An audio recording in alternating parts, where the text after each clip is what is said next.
General Motors, their sales in China have been cratering. Well, they were.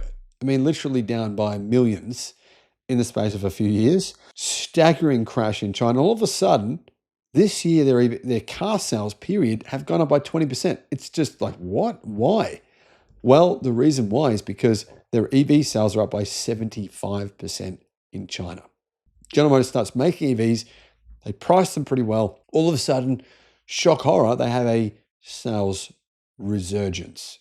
Now, they've just revealed this electric car, and it's not technically an electric car. It's actually a plug-in hybrid.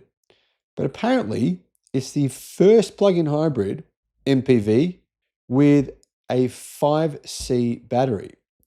So this is an MPV from General Motors, which I think they should sell in other places around the world. I think it's actually pretty good. Hello, my friends. Welcome to the channel. I'm Sam Evans. Great to have you with us. The new Buick GL8 Lu Shang MPV comes with a 5C 35 kilowatt hour ternary lithium battery, which is actually, it's a joint venture partnership with SAIC Motors, General Motors and SAIC. And this is the industry's first plug-in hybrid MPV with a 5C battery. I've got to say, I don't understand. I just had a discussion with an executive from Xiaopeng or XPeng. XPeng are bringing out a new plug-in hybrid. It's actually an E-Rev. It's going to have literally 500 kilowatt fast charging. So it's a hybrid with 500 kilowatt fast charging. And I said to him, why on earth are so many brands around the world bringing out these plug-in hybrids or E-Revs with 50 kilowatt charging? It's very common, even slower than that in some of them. Why? It's so slow, 50 kilowatt DC fast charging. I mean, if you're going on a road trip, imagine plugging in 50 kilowatts, like a 10-year-old technology. So I'm a bit baffled by that. And obviously General Motors thinks that's dumb as well. And they brought out this new EV, or new, I should say, plug-in hybrid, which is actually quite good. It's got the potential then to charge at approximately about 350 kilowatt. So that's pretty good. In fact, that's really good. The CLTC range is 202 kilometers. So you're going to get about probably about 160 kilometers of WLTP range on the battery alone. Total range is 1,450 kilometers. Time to charge the battery 30 to 80% is 15 minutes. So proper fast charging for this battery. However, pricing is interesting and I think pretty good.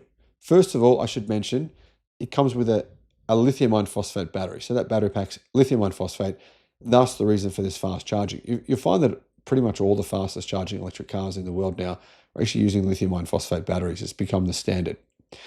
One reason is because they're safe under these conditions. You can charge them really quickly. Some car brands are like doubling the charging speed of their cars. They're not even changing the batteries. The batteries are the same. They just realize that they can send way more power into those batteries. Anyhow, pricing starts at $50,000, tops out at $58,000. That's US dollars.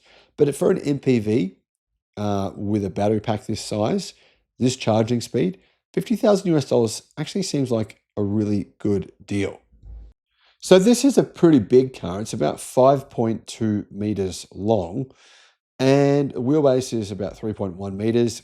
However, unfortunately, it's not a fully electric car, which I think would be even better, but still not bad. It comes with a 1.5 litre turbocharged engine and an electric motor. The power of the engine is 132 kilowatt. That's 177 horsepower. The electric motor puts out 160 kilowatt, which is 215 horsepower. So combined power is about 290 kilowatt. So yeah, nearly 400 horsepower. That's pretty good for an MPV. Pretty good for an MPV priced at 50,000 US dollars. That said, there's some pretty tough competition in this segment now. There is, of course, the XPeng X9 that is priced about 10,000 US dollars higher, but it is actually fully electric and charges at 500 kilowatt. It's actually, in my opinion, a much better car than this. But anyhow, in the first 6 months of 2025, the Buick GL8, as in the internal combustion version of this car, sold more than 58,000 units alone and accounted for apparently 40% of Buick sales.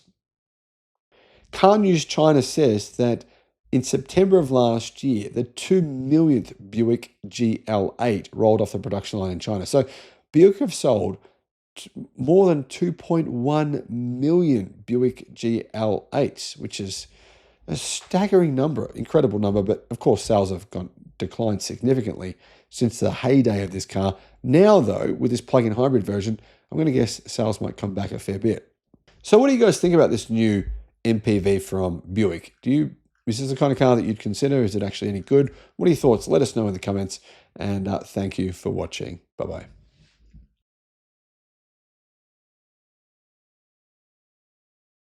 Seeing this electric car, which is part made by General Motors, I can't help but think to myself, General Motors, what are you thinking? Look at the price. It's insane. If they doubled the price, put in every safety feature known to mankind, added 100% markup on the price, this thing would sell like mental.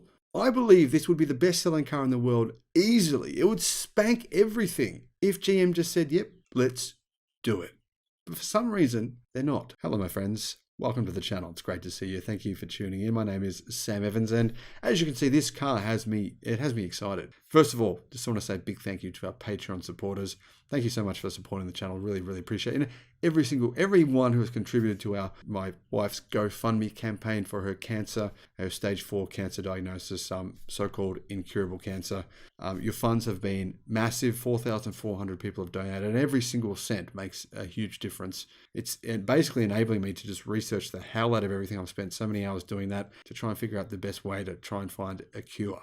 Now, if you're wondering about that case or what's going on there, I'll put a link in the description. The new SAIC-GM-Wuling electric car called the Yep, as in YEP, that's what it's called, the Yep, has been revealed. I'm sure you've probably seen this electric car. There's been a lot of information about this car. You got to admit, it looks cool. Like it's a small electric SUV, but it just has this really appealing kind of retro look to it. I thought when this car came out, it would be priced at maybe $15,000-$17,000 US in the base model variants, but no, it's way cheaper than that. It starts at $11,000 US. You're probably thinking, oh, it must be crap then. Well, you know what? In some ways, this thing is better than the BMW i5. BMW just revealed their new electric 5 Series, and it should be amazing. The thing is, it weighs 2,400 kilos, 5,500 pounds. The interior space is probably not that much bigger than the interior space of this small SUV.